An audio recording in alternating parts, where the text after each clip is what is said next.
তো এখন সকাল 7টা বাজে। আজকে সকাল থেকে ব্লগটা শুরু করলাম। অনেক আগে উঠেছি, 1 ঘন্টা আগে উঠেছি, আরও 1-1.5 ঘন্টা। আকাশের অবস্থা দেখেন, কি অবস্থা, একদম কালো হয়ে অন্ধকার হয়ে গিয়েছে। ক্যামেরায় কতটুকু আসছে জানি না। আর এই যে বৃষ্টি শুরু হয়ে গেছে, মেয়ে কোচিংয়ে নিয়ে যেতে পারলাম না, বৃষ্টি হচ্ছে আর অনেক মেঘ আকাশে। দেখুন কি অবস্থা, একদম রুমের মধ্যে একদম পুরোটা রুম অন্ধকার হয়ে গিয়েছে, কিছু দেখা যাচ্ছে না। কি অবস্থা, অনেক ঝুম বৃষ্টি শুরু হবে, শুরু হয়ে গিয়েছে যে ঝুম বৃষ্টি, সাথে ঝড়ো আবহাওয়া, বাতাস হচ্ছে। সকালবেলায় তো দেখলেন অনেক বৃষ্টি হচ্ছে, এখনও বাহিরে বৃষ্টি হচ্ছে। তা আমি এখানে অল্প করে একটু প্রেশার কুকারে খিচুড়ি বসিয়ে দিলাম, সব রকম মশলা দিয়ে, মাসকলাইয়ের ডাল দিয়ে আর ভাতের চাল দিয়ে খিচুড়ি বসিয়ে দিলাম। তো প্রেশার কুকারের ঢাকনাটা লাগিয়ে দিলাম। আর মনটা তো ভালো না, মনটা তো অনেক খারাপ। তা আমি সবাই টুকটাক ব্লগ দিচ্ছে, আমি ব্লগ দিতে পারিনি, কারণ আমারও বোনটা মারা গিয়েছে। ওখান থেকে এসে আমারও মনটা ভালো না। আবার এই যে কত বড় একটা দুর্ঘটনা ঘটে গেল, এটাও সহ্য করার মতো না, সহ্য করতে পারছি না, নিতে পারছি না। মনে হচ্ছে সবসময় অসুস্থ হয়ে থাকছি। যখনই ফেসবুক ইউটিউবে ঢুকছি বা টিভি চালাচ্ছি, তখনই এই নিউজগুলো দেখে আর সহ্য করতে পারছি না।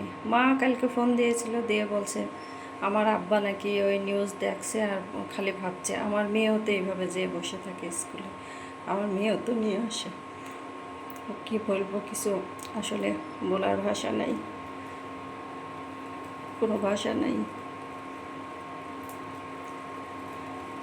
তো মন থেকে সবার জন্য অনেক অনেক দোয়া রইল।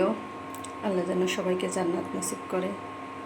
আর যারা অসুস্থ আছে তাদেরও যেন খুব দ্রুত আল্লাহ পাক সুস্থ করে দেয়।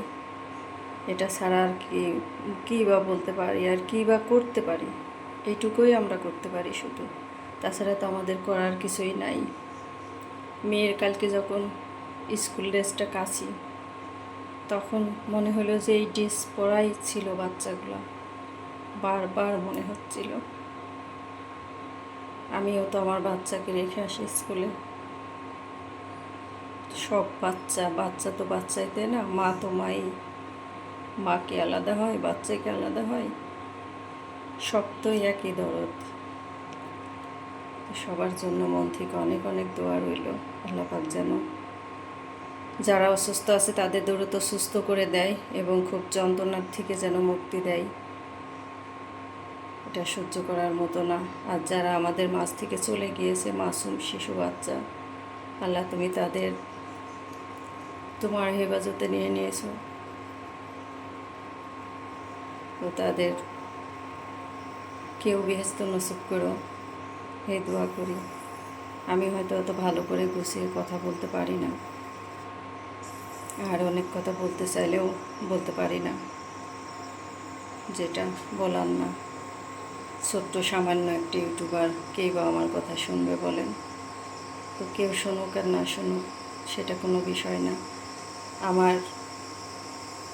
আমি তো যেটা দেখছি এটা আসলে সহ্য করার মতো না। তা বাচ্চা স্কুলে এখন রেখে আসতেও ভয় লাগছে। মনে হচ্ছে আমরা কোথায় নিরাপদ, আমার বাচ্চারা কোথায় নিরাপদ বলেন? স্কুলে সুন্দর মতো রেডি করে আমরা নিয়ে যাচ্ছি, দিয়ে আসছি, আবার নিয়ে আসছি একটা সুন্দর পরিবেশে।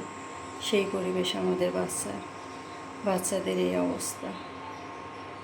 জানেন, আল্লাহ মাফ করো সবাইকে। আবার এখানে তো খিচুড়ি হয়ে গিয়েছে, আমি লাইনটা বন্ধ করে দিয়েছি। আর এই যে বেশি কিছু করব না, শুধু ডিমটাই ভেজে নেব খিচুড়ির সাথে, আর বেশি কিছু করব না। এখানে কাঁচামরিচ, পেঁয়াজ, লবণ দিয়ে দিয়েছি আর 3টা ডিম দিয়ে দিলাম। এখন আমি খুব সুন্দর করে হাত দিয়ে মাখিয়ে তারপরে ভেজে নেব। তো আমি এখানে ডিমটা হাত দিয়ে খুব ভালো করে মেখে নিয়েছি। আর এখানে তেল দিয়ে দিয়েছি।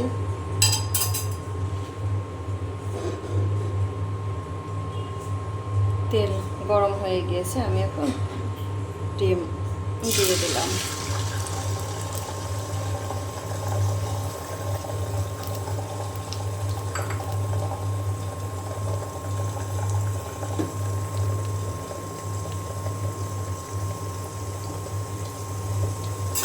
একটু আমি ছড়িয়ে দেব।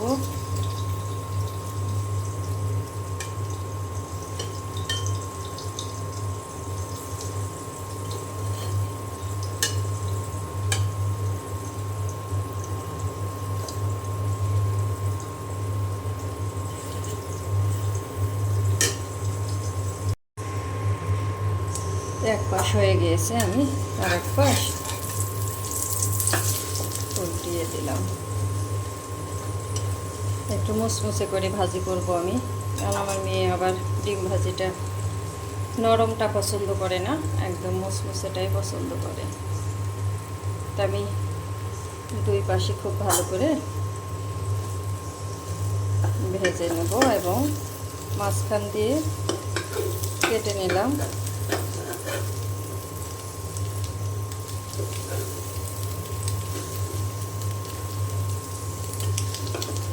পিস পিস করে কেটে নেব।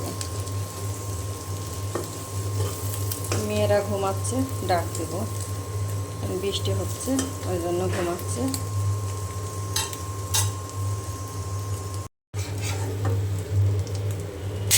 গরম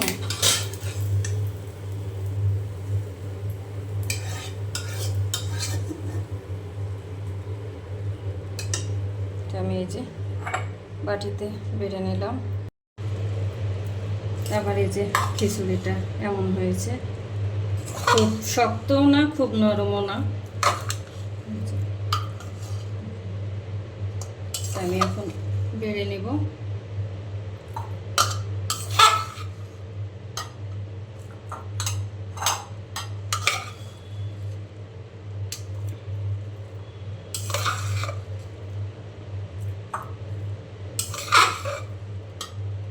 আমি এখানে যে খিচুড়ি বেড়ে নিলাম, এখানে ডিম ভাজি করে নিয়েছি।